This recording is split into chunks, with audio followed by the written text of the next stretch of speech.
सिन्दूरारुण विग्रहां त्रिनयनां माणिक्यमौलिस्फुरत्तारानायकशिखरां स्मितमुखीमापीनवक्षोरुहां पाणिभ्यामलिपूर्णरत्नचषकं रक्तोत्पलं बिभ्रतीं सौम्यां रत्नघटस्थरक्तचरणां ध्यायेत्परामम्बिकाम् अरुणां करुणातरङ्गिताक्षीं धृतपाशाङ्कुशपुष्पबाणचापाम् अणिमादिभिरावृता मयूखैः अहमित्येव विभावये भवानीं ध्यायेत् पद्मासनस्थां विकसितवदनां पद्मपत्रायताक्षीं हेमाभां पीतवस्त्रां करकलितलसद्धेमपद्मां वराङ्गीं सर्वालङ्कारयुक्तां सततमभयदां भक्तनम्रां भवानीं श्रीविद्यां शान्तमूर्तिं सकलसुरनुतां सर्वसम्पत्प्रदात्रीं नारायणी नमोस्तुते। ललिता सहस्रनाम सौभाग्य भास्कर भाष्य की श्रृंखला में हम भगवती के 743 नामों तक का भाष्य देख चुके थे। अब हम अग्रिम 10 नाम 744 से 753 इनका भाष्य देखते हैं। तो पहले इन 10 नामों का पाठ कर लेते हैं। 744 से 753 नाम का पाठ है। दौर्भाग्यतूल वातूला जराध्वांतर विप्रभा भाग्याब्धिचंद्रिका भक्त चित्तकेकी घना घना रोग पर्वत दंभोलिः मृत्युदारु कुठारिका महेश्वरी महाकाली महाग्रासा महाशना। तो ये हमें अब 10 नाम प्राप्त हैं। तो इसमें 744वां नाम हुआ दौर्भाग्य तूल वातूला। इसका सामान्य अर्थ है दुर्भाग्य रूपी कपास के लिए वायु के बवंडर के समान है जो। तूल का अर्थ कपास और बातूल का अर्थ हो गया वायु का बवंडर, ऐसा समझना चाहिए। भाष्यकार जी अर्थ करते हुए कहते हैं दौर्भाग्यम एव तूलम कारपासम तस्य वातूल एव वात्येव दूरम निरासिकेति यावत् वातूलः पुंसी वात्यायाम इति अमरः। तो ये कह रहे हैं कि दुर्भाग्य ही वस्तुतः तूल है, कपास के समान है, और उस दुर्भाग्य के निराश के लिए जो भगवती हैं वह बातूल अर्थात वायु का बवंडर हैं।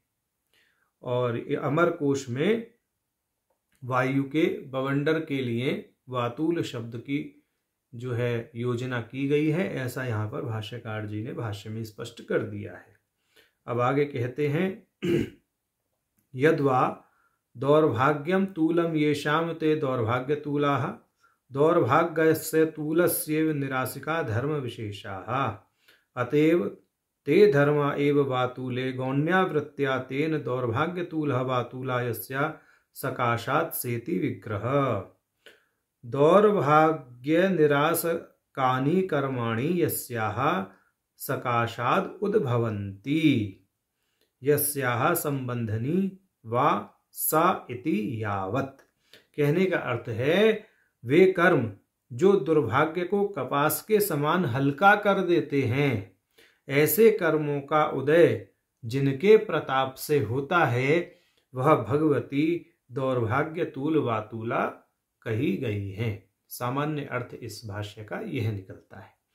अब आगे 745वां नाम हमें प्राप्त है जराध्वांत रवि प्रभा, अर्थात जरा रूपी अंधकार का नाश करने वाली सूर्य की किरण के समान है जो। कहते हैं जरा एव ध्वांतम अंधकारम तस्य नाशकत्वात् रवेः प्रभा एव। तो ये कह दिया भाष्यकार जी ने एक पंक्ति में भाष्य को, जरा ध्वांत रवि प्रभा का भाष्य, और अर्थ इसका यही है कि अंधकार का नाश करने वाली, अंधकार कैसा, जरा, जरा रूपी अंधकार का नाश करने वाली सूर्य की प्रभा हैं जो, या प्रभा के समान हैं जो, वह भगवती जरा ध्वांत रवि प्रभा कही गई है। अब 747वां नाम हमें प्राप्त है भाग्याब्धि चंद्रिका, अच्छे भाग्य को प्रकाशित करने वाली चांदनी के समान है जो। तो भाष्यकार जी कह रहे हैं भाग्य लक्षणस्याब्धेरुल्लासकत्वात् चंद्रिका कौमुदीव भक्तानाम। अच्छा, ये तो अगला ही नाम का भाष्य शुरू हो गया। एक ही पंक्ति कही है यहाँ पर भाग्याब्धि चंद्रिका नाम के लिए कि सौभाग्य को प्रकाशित करने वाली चंद्रिका के समान, कौमुदी के समान है जो, वह भगवती भाग्याब्धि चंद्रिका कही गई है। अब अगला नाम है 747वां भक्त चित्त के की घना घना, यानी भक्तों के चित्त रूपी मयूर को उल्लासित करने वाले मेघ के समान है जो। यहाँ पर दो प्रकार से भाष्य करेंगे भाष्यकार।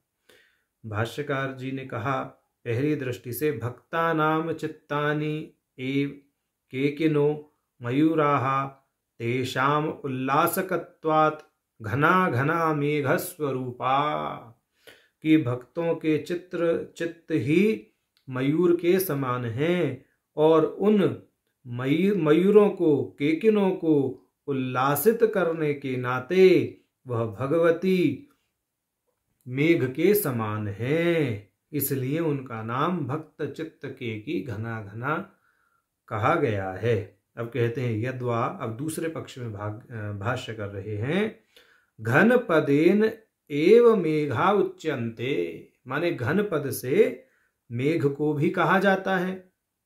देवी कृतानि चरित्राणि एव भक्त चित्त के किन घन रूपाणि ति गौण्या तेन पदेन चरित्राणि कथ्यन्ते।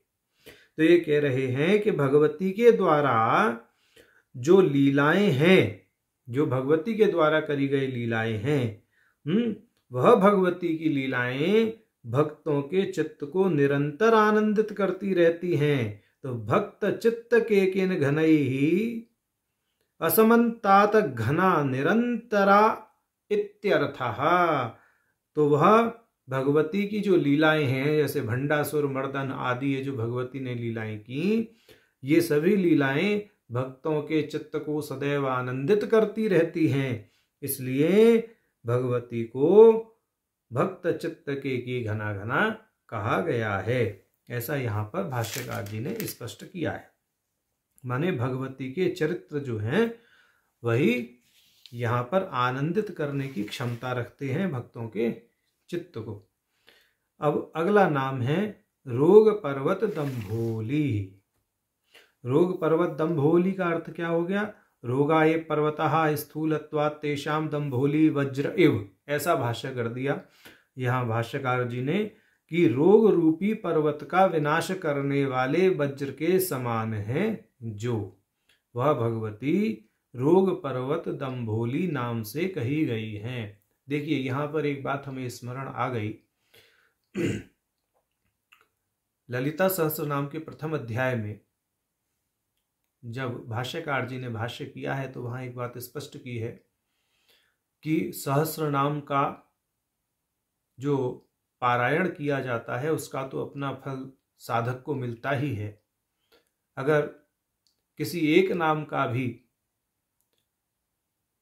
आलंबन लेकर के अगर साधक अर्चना करे तो उसके कष्टों का अवश्य निवारण होता है। तो रोग पर्वत दंभोली है जो भगवती का नाम है, अगर इस भगवती के नाम का कोई सतत उच्चारण करता रहे और कोई रोगी हो वो इस नाम का उच्चारण करता रहे, भगवती को स्मरण करता रहे इस नाम से, तो निसंदेह उसके रोगों का शमन होता है। और ऐसा हमारा अनुभव भी है, हम इस दृष्टि से यहाँ पर इस बात को कह रहे हैं। तो ये 748वां नाम हुआ रोग पर्वत दंभोली। रोग रूपी पर्वत का विनाश करने वाले वज्र, अर्थात जो आकाशीय बिजली होती है उसके समान है, वह भगवती रोग पर्वत दंभोली ही कही गई है। अब 749वां नाम है मृत्यु दारु कुठारिका। मृत्यु दारु कुठारिका का अर्थ है मृत्यु रूपी काष्ठ का छेदन करने वाली कुल्हाड़ी के समान है जो, वह भगवती मृत्यु दारु कुठारिका कही गई है। दारु पदस्योक्त परिभाषायाम अष्टविंशति संख्या परत्वातः श्लेषेण काष्ठान्यापि कथ्यन्ते तेषां छेदकत्वात् कुठार एव स्वार्थेकः द्वौ कुठारः इति कोशः मृत्युर्यस्योपसेचनम् इति श्रुतेः अष्टासु नामासु रूपकालंकारः। यहाँ पे कहने का भाव ये है कि 749वें नाम का मृत्यु दारु कुठारिका का अर्थ तो सामान्य यही किया है कि मृत्यु रूपी काष्ठ का छेदन करने वाली कुठार के समान है जो, वह भगवती मृत्यु दारु कुठारिका कही गई हैं। और जो 742 से 749 तक ये जो 8 नाम कहे गए हैं ये रूपक अलंकार के रूप में वर्णित हैं, ऐसा यहाँ भाष्यकार जी ने स्पष्ट कर दिया है। अब हमें 750वां नाम प्राप्त है महेश्वरी। महेश्वरी का अर्थ है महान ईश्वरी हैं जो। भाष्यकार जी भाष्य कर रहे हैं, वो कह रहे हैं महतीश्च सेश्वरीश्च महेश्वरीति पूर्वं व्याख्यातम नाम अनयोर ह्रस्व दीर्घादिमत्वाभ्याम न पौनरुक्तम। कह रहे हैं कि जो महान हैं, जो ईश्वरी हैं, उन्हें महेश्वरी कहा गया है, परंतु 208वां नाम आया माहेश्वरी और यहाँ 750वां नाम है महेश्वरी। तो इस 750वें नाम में महेश्वरी यानी अकार ह्रस्व है और जो 208वां नाम था माहेश्वरी उसमें जो अकार है वो दीर्घ है। बोले इस दृष्टि से महेश्वरी नाम को यहाँ कहना पुनरुक्ति नहीं है। ह्रस्व और दीर्घ का जो भेद है उसके आधार पर महेश्वरी नाम जो है अलग से परिगणित करना चाहिए और उसको पुनरुक्ति दोष से दूषित नहीं मानना चाहिए। ऐसा। अब 751वां नाम है महाकाली, अर्थात जो महान है और काल को निर्देशित करती हैं, ऐसा भाष्य करेंगे भाष्यकार जी। उनका नाम है महाकाली। कहते हैं महतीश्च सकालिश्च, जो महान हैं और काली हैं। अब कालयतीति काली मतलब जो काल को निर्देशित करती हैं, काल पर शासन करती हैं, वह भगवती काली कही गई हैं। कालने महतत्वं तु मृत्योरपि कालनात् तथाश्च कालिदासः। तो ये कह रहे हैं कि जो काल पर शासन करती हैं वह भगवती काली कही गई हैं, इसीलिए कालिदास का यह वचन है एतदम्ब सदिदं तु नेति नः शंकया हृदय विकल्प लक्षणः यो यमः सह खलु काल्यते त्वया भूत सम्यम न केलिको विदः। बोले इस दृष्टि से कालिदास ने भी ऐसा उद्धृत किया है। अब दूसरी दृष्टि से भाष्य करते हुए कहते हैं भाष्यकार जी महाकाली नाम का उज्जयिनी पीठाधीश महाकालस्य स्त्रीति वा, अर्थात उज्जैनी पीठ के जो अधिष्ठाता भगवान महाकाल हैं, जो उनकी स्त्री हैं, वह महाकाली नाम से कही जाती हैं। तो भगवती ललिता में और भगवती काली में यहाँ अभेद सिद्ध होता है। अब आगे कहते हैं 752वां नाम महाग्रासा। इसका अर्थ है बहुत बड़ा है, ग्रास जिनका बहुत बड़ा है, निवाला जिनका। भाष्यकार जी कहते हैं महान अपरिमितो ग्रासः कवलो यस्याः, बहुत बड़ा निवाला है जिनका, वह भगवती महाग्रासा कही गई हैं। अब कितना बड़ा निवाला है तो उसके विषय में कहते हैं यस्य ब्रह्मश्च क्षत्रं चोभे भवत ओदन इति श्रुतेः। कठोपनिषद का है ये 225वां जो है श्रुति वाक्य। कहते हैं ब्राह्मण और क्षत्रिय ही जिसका भोजन है वह भगवती महाग्रासा कही गई हैं। अब इसी नाम के विस्तार के परिप्रेक्ष्य में अगला नाम 753वां कहा गया महाशना। महाशना नाम कह रहे हैं कि बहुत अधिक अशन करती अर्थात भोजन करती हैं जो, उनका नाम है महाशना। कहते हैं महच्चराचर कर्मकत्वादशनम यस्याः, कि जो संपूर्ण चराचर ब्रह्मांड को संहार काल में अपने भीतर समा लेती हैं, समाविष्ट कर लेती हैं, वह भगवती महाशना कही गई हैं। ठीक। अत्र तृतीयो वर्णस्तालव्यः पूर्वं तदन्तय तृतीयं नाम व्याख्यातमिति न पौनरुक्त्यम्। अच्छा, ये कह रहे हैं कि पहले भी एक नाम आया महासना। महासना, यहां नाम है महाशना। तो वहां दंतव्य और तालव्य, इस दृष्टि से सकार और शकार में भेद है।